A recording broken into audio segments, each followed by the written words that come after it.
Volvemos con un programa de miércoles. Estamos escuchando a Gustavo Cerati y Me Quedo Aquí, mientras Hugo nos estaba cantando casi al oído la misma canción. Ya lo tenemos en línea, Graciela Trever, que es economista, a quien le damos la bienvenida a un programa de miércoles. Muy buenas tardes, Graciela, ¿cómo estás? Hola, ¿qué tal? Buenas tardes a todos y todas. ¿Cómo están ustedes?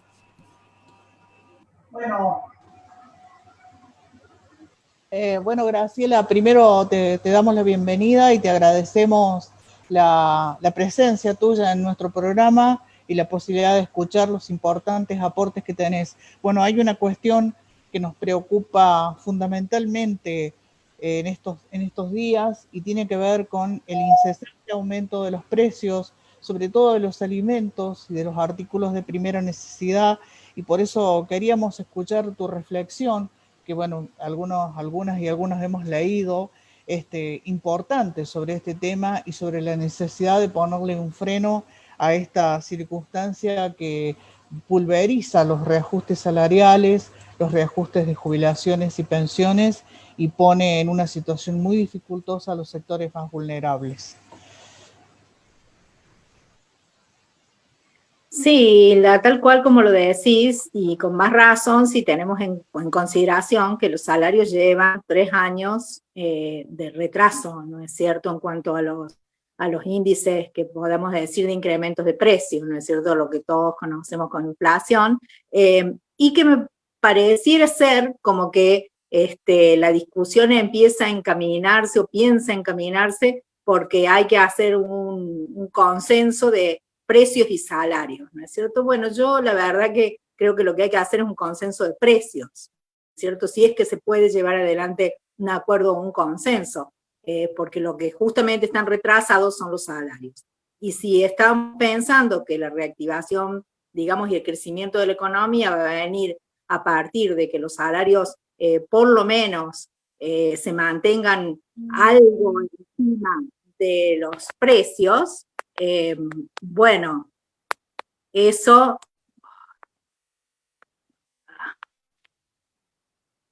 va a estar dificultoso, ¿no es cierto?, con el actual contexto.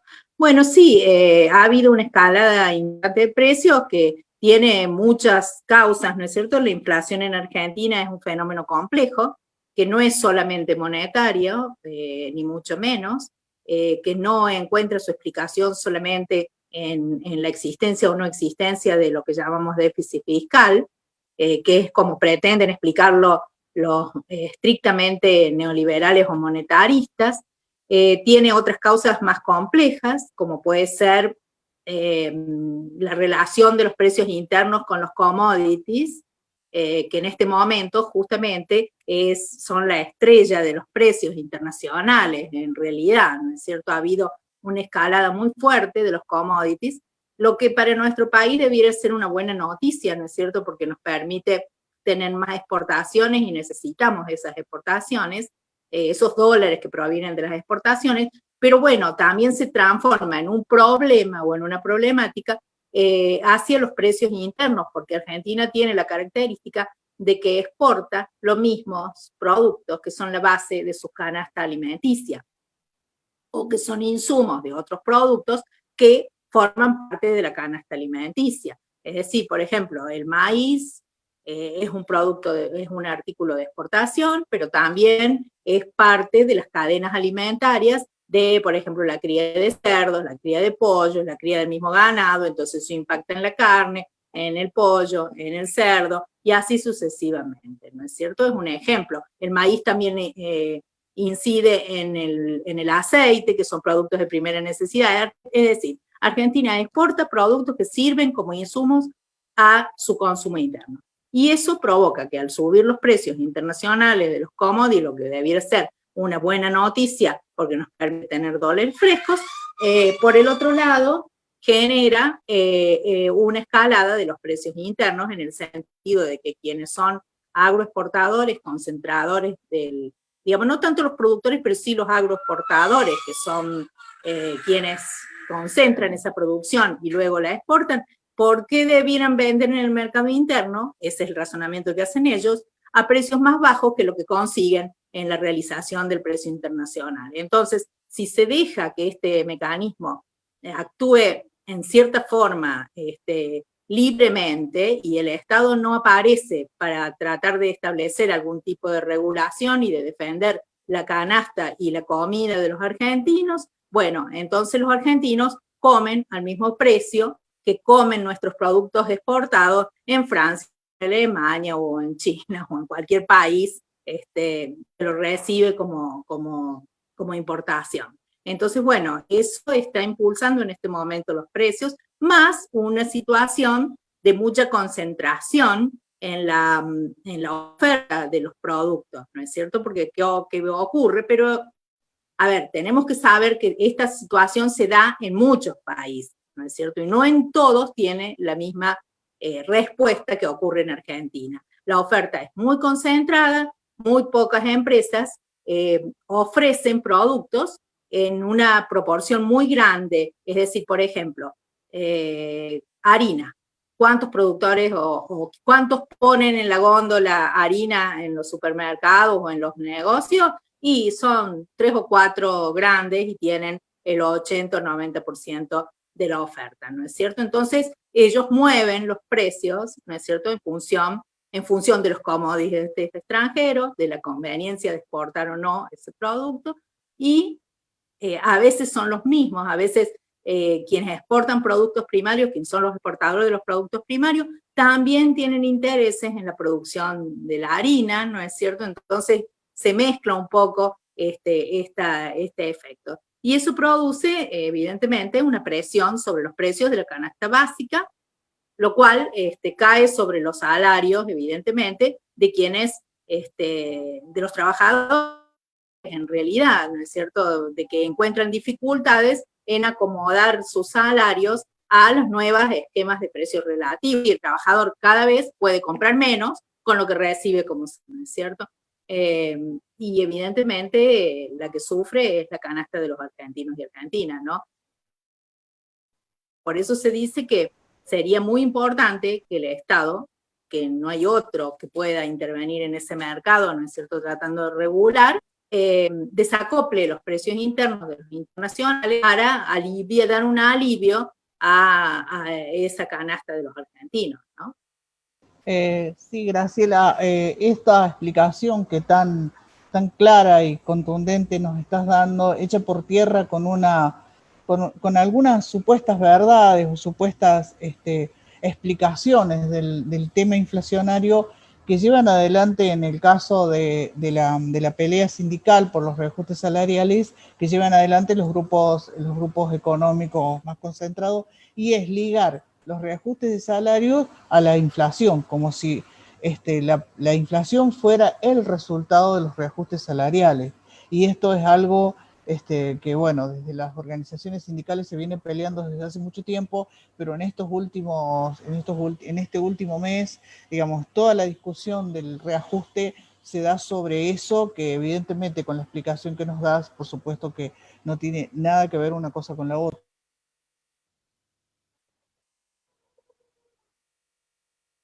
No se te escucha del todo, Hilda, pero creo que estás muteada, pero sí, totalmente. Es al revés, eso es ponerse el poncho al revés, es decir, los salarios llevan 3 años de retraso, no han podido ponerse ni siquiera en línea con los precios y evidentemente no son la causa de los incrementos inflacionarios, ¿no es cierto? Lo que a mí sí me preocupa es que pareciera ser, por lo que he escuchado, así los funcionarios se están preparando para discutir justamente el tema de precios y salarios, ¿no es cierto? Como dándole la razón de que los salarios van a impulsar la rueda inflacionaria, o sea, no es así. Creo que lo usan como excusa, pero no es así. Lo van a usar como excusa frente al pacto de paritarias y van a intentar volverlo a trasladar, pero es algo totalmente, no sé, es como, o sea, los salarios vienen ya retrasados, así que de ninguna forma son la causal de estos incrementos de precios. Lo que me preocupa es que desde los funcionarios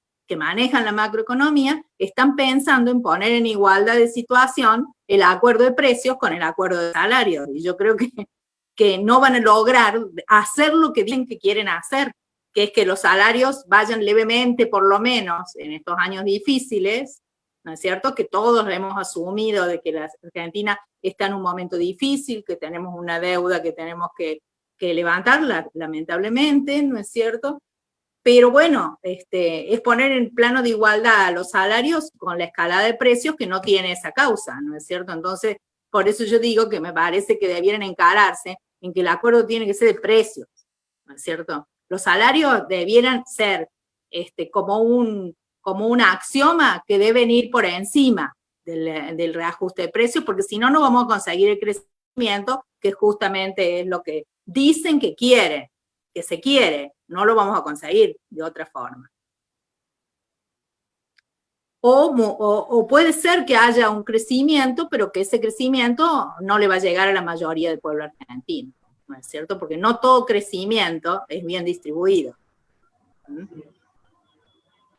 Graciela, ¿cómo has visto las políticas que ha implementado el gobierno nacional en estos tiempos de pandemia para impulsar a las pymes, para ayudar tanto el ingreso familiar de emergencia? ¿Cómo estás viendo la implementación de estas políticas? ¿Pensás que son justas, que hacen falta más, que hay que retocarlas, que hay que reverlas?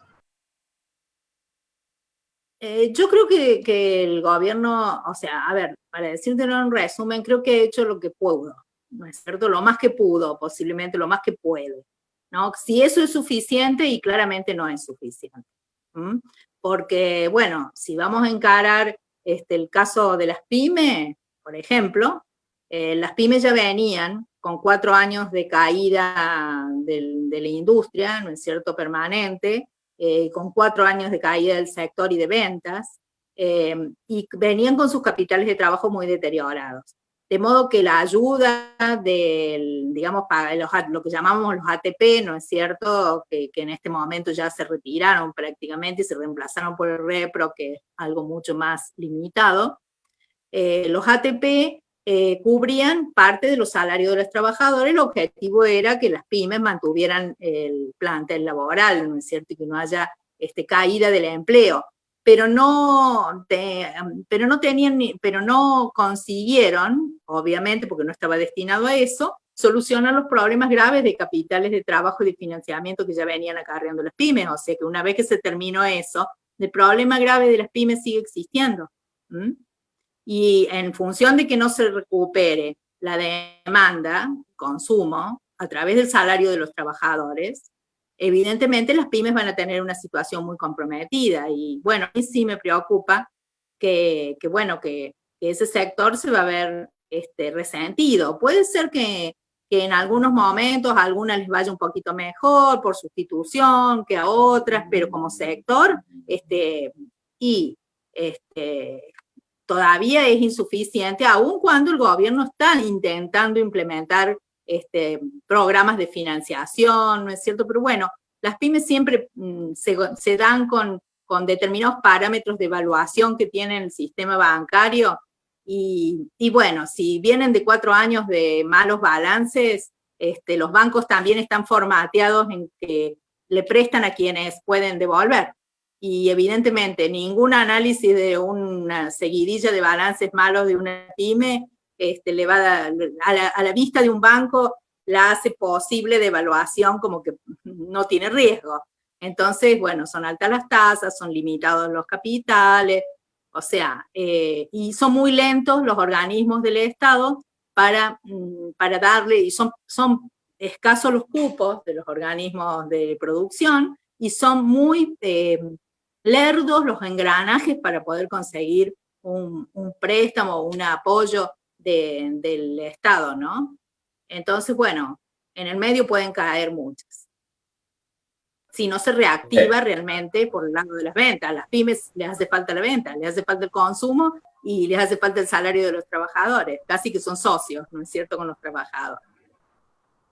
Sí, la pyme no califica para el banco porque el banco ve que no hay posibilidad de retorno. Es muy difícil que el sistema financiero salga a salvar a estas empresas. ¿Cuál sería la alternativa o qué alternativa ves vos? Y, en cierta forma, algún tipo de asistencia del Estado, ¿no es cierto? O que el Estado intervenga tratando de que esos bancos tengan que, digamos, llevar financiamiento a ese sector, ¿no? Que es preocupante porque es el sector que da el 70% del empleo, ¿no? El 70% por lo menos del empleo argentino depende de las pequeñas y medianas empresas, es decir, depende del consumo. ¿Ah? Así que, bueno, eso es algo que bueno, que está lentamente en camino, porque es cierto que el gobierno asumió y tuvo que enfrentar la negociación con los bonistas, la negociación de la deuda con el FMI, que no es menor, ¿ah? Y encima el problema de la pandemia, que evidentemente produjo una retracción en la economía muy importante, ¿no? Entonces, bueno, no hay soluciones fáciles, ¿no? A ver si, a tu pregunta de si la asistencia es suficiente, no es suficiente. El problema es que posiblemente haya poca posibilidad de maniobrar una asistencia mayor.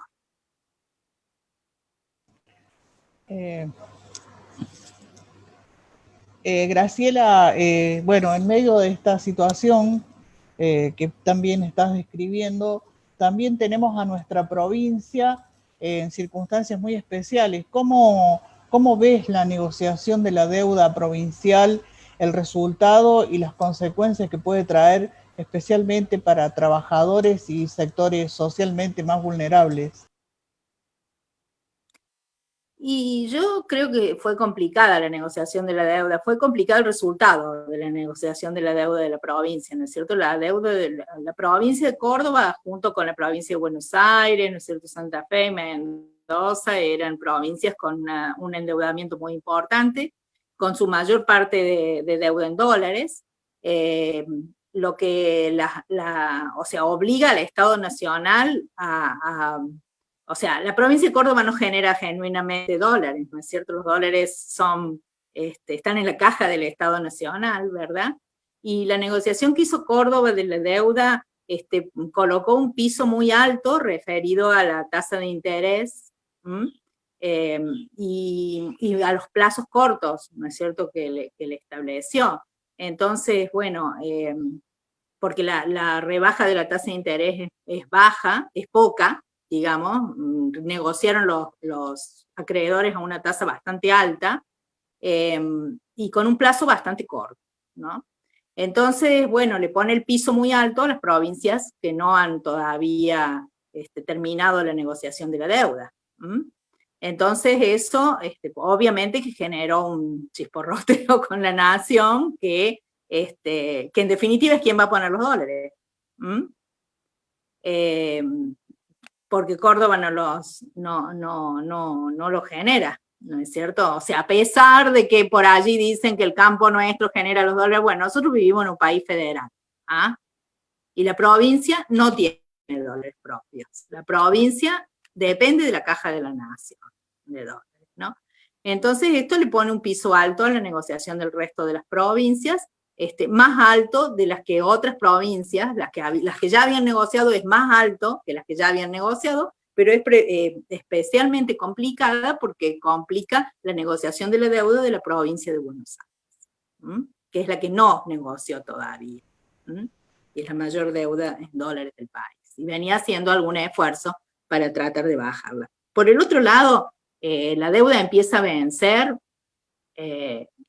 apenas el gobernador deje el gobierno, ¿no? Entonces, es una deuda que tiene vencimientos bastante cortos, ¿no?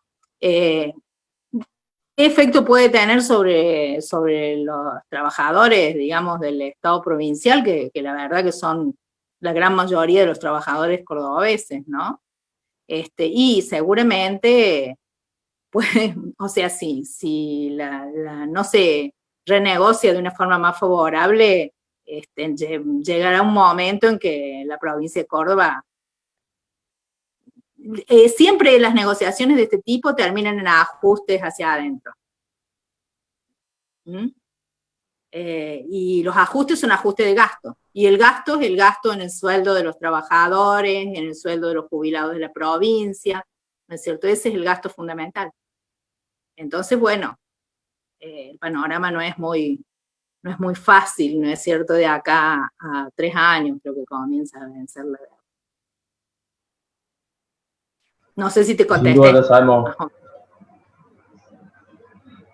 duda ya sabemos cuáles son los mecanismos de ajuste que usa la provincia a la hora de achicar el gasto público. Para ir terminando, no queremos robarte más tiempo. Graciela, una última de mi parte. ¿Crees que es un buen momento o no, y si es necesario, una reforma tributaria en la República Argentina, pasar de un sistema regresivo a un sistema un poco más progresivo? Quizás el impuesto a las ganancias es el más simbólico y más representativo de este tipo de preguntas. Mira, hace mucho tiempo que es necesaria una reforma tributaria en el sistema de recaudación argentino, ¿no es cierto? Si es el mejor, y nunca es el momento. Ese es el problema, ¿no es cierto? Y nunca es el momento, ¿por qué? Porque cualquier reforma tributaria implica en el primer momento una baja de recaudación. Hubiera sido, me parece, un buen momento en el momento en que de todas formas la recaudación estaba afectada por la pandemia. Porque de todas formas era muy baja la recaudación, ¿no es cierto? Pero bueno, siempre ese es el tema de todos los de recursos, ¿no es cierto?, recaudadores, y del secretario de Ingresos Públicos, de resentir la recaudación, y resentir la recaudación es realmente un problema, porque esos son los fondos que tiene el Estado justamente para asistir en estos momentos que justamente son los fondos escasos. Pasar de un sistema que está centrado fundamentalmente en los impuestos al consumo a un sistema basado en la renta, ¿no es cierto?, siempre implica en un primer momento una baja de recaudación. Y por el otro lado, tiene una oposición, digamos, salvaje, ¿no es cierto?, cualquier intención de modificar, digamos, el esquema de distribución de la recaudación. Entonces, eso lo prueba el problema con el impuesto a la riqueza, que en definitiva afecta a 12.000 personas, que en sí no significan, está bien, los importes son importantes, pero no significan para esas personas extremadamente acaudaladas, no significa una expansión de su patrimonio, pero bueno, se lo ha tomado como algo justamente icónico respecto a la pretensión de algo tan simple como es que paguen los que más tienen o los que más ganan, ¿no es cierto? Parece que aquí en Argentina la cosa es al revés, acá pagan más los que menos tienen y menos ganan, por eso, pero en esa oposición tan sangrienta, digamos, y tan violenta, se está reflejando el hecho de que hay un sector de la sociedad que resiste un cambio justamente en la política tributaria, ¿no es cierto?, que pase de ser tan regresiva a más progresiva. Y lo más complicado de eso es que consiguen adeptos en quienes son los afectados del sistema, ¿no es cierto? Entonces, bueno, gracias al terrible aparato mediático y demás, parece que quienes son los afectados defienden los intereses de quienes en realidad debieran cargar con la mayor carga tributaria, ¿no? Entonces, bueno, creo que la situación del momento es complicada. Si fuera deseable, sí. Hace 25 años o 30 años que es necesario un cambio de política tributaria en cuanto a dónde se centra la recaudación. Bueno, Graciela, agradecerte por tu tiempo. Sin duda que necesitaríamos un programa entero para hablar de reformas tributarias y de políticas económicas en nuestro país, pero bueno, el tiempo también es tirano en la radio, así que te agradecemos por tu participación en un programa de miércoles y seguramente estaremos en contacto en alguna otra oportunidad para seguir desarrollando estos temas que son muy interesantes.